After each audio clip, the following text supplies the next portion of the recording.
By the way, Elena, a very good point that you emphasized on the importance of steady development of partnership relationships. And I think this is the best bridge for the next interview in the checkpoints or for the ambassadorial, as we call it. I like this title, by the way, the ambassadorial. Hope our viewers join me in that. And yes, this time Ambassador of Lithuania, Andrius Kalindra, not hard to pronounce the last name, by the way, sat down with the checkpoints. Thank you, Mr. Ambassador, for inviting us here and for your time. My first question will be about you and your priorities in our country. As we know, you came and you took the post of Lithuanian ambassador a few months ago. So what will be your priority here in Georgia? Thank you very much. Indeed, it's a great pleasure and honor to be here today with you and with Forbes TV. 2 months ago, I came to serve my country, to serve a country in a country that is so much dear to Lithuania, to its people. There is very high level of the bilateral understanding, bilateral emotions across the institutions. So there is a range of ideas that kind of are connected and blended into one. The ambition to have bilateral relations between Georgia and Lithuania as high as possible. We will focus definitely on the political agenda, where we do see Georgia as part of the EU and NATO family.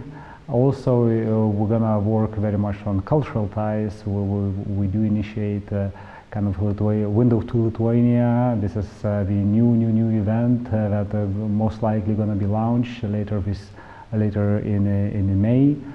So this aspect, just to keep our countries together, would be youth, would be people to people, would be business or cultural exchange. So this is very much important, especially when the political cycles between two countries, they do coincide. It is very important that the incoming governments, they would keep the interaction, they would keep cooperation across the many topics, across the line ministries, across the issues that of common concern, especially looking ahead of it today.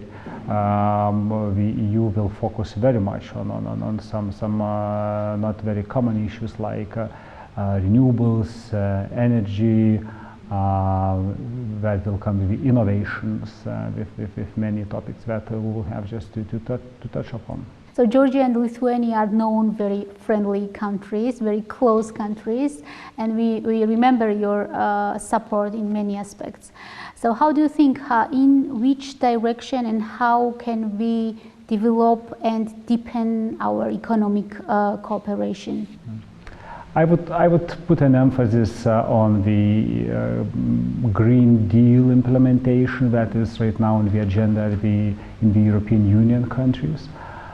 For example, just to illustrate how we may contribute to each other. For example, during the last 11 months of this year in Lithuania, in a deposit system, 572 millions of the used would be aluminium or glass or plastic bottles were brought back by the people to the deposit system. 572 millions.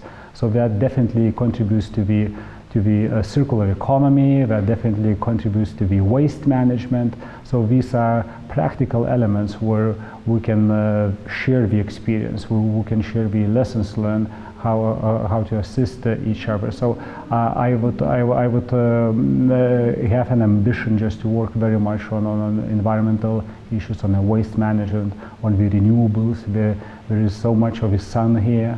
There is so much of the wind here, so this renewable energy, this is the future, and it comes with the technologies, it comes with the innovations, it comes with the thinking green, it comes with many additional subtitles that are very much important for the society, for the country, for the people who live in one or another area. So do you have any specific plan regarding sharing experience to Georgian side, like from Lithuanian?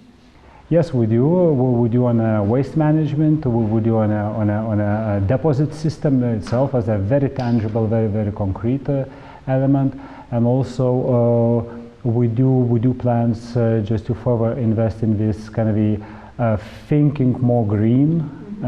Would be education, would be practical steps, as we're financing installment of the sun power electricity systems in different regions here, just in order to show that indeed it does contribute financially, it does contribute environmentally, and also it's about the innovation that we're about to live with in the future very much.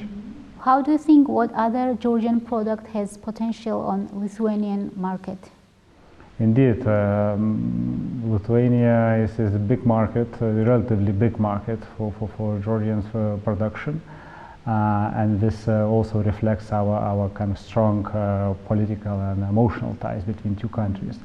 I would say that the agricultural products from Georgia also, not just nuts and that you have shared, also they do have a big potential in our markets. But this is not just about the agricultural products. We would like to have more exchange in the field of the services, would be fintech, would be innovations, would be startups. We have launched a very innovative system, the legislative system for as a startup for financial technologies companies, kind of a place where through Lithuania you can enter entire European Union market. So just to think broader and then to look broader for the possibilities that do exist for us in this region, and of course for Georgians in the European region through Lithuania. How do you think, what are those main obstacles that are obstacles for attracting foreign investments in Georgia?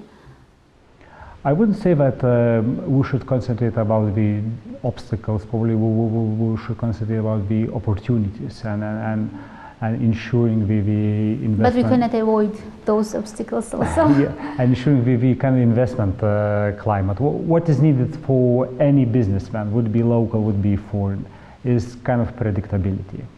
Long-lasting economic and financial legislative initiatives that would provide the predictable way in order business could orient themselves, how they're gonna work for not just upcoming year but 2, 3, 5 or 10 years. So this is very much important. The infrastructure, definitely this is needed. This is not the country that very easily is accessible. I mean, all the parts of the country due to the spectacular landscape and nature, but infrastructure, the access to the markets, it costs time and money, so this is needed very much.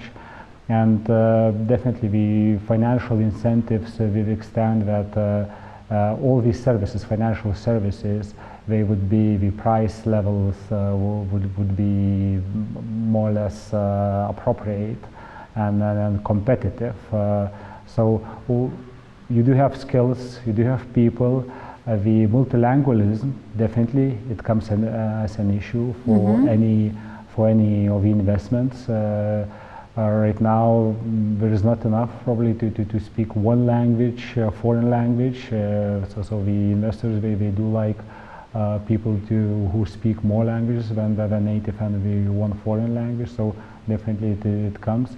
And there are so many students, Georgian students, who are taking the benefits of the EU Erasmus program, where they are studying in Lithuania and other countries. So if they would come back here and to kind of join these initiatives of the foreign investments with their local experience and experience in the European Union, that definitely is a way that contributes to have more investments. Because investments, it comes not just from the financial point of view.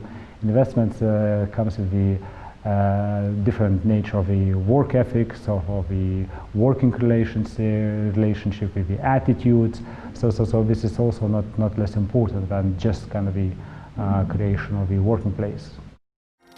Hey guys, stay tuned, subscribe and follow us on BMG.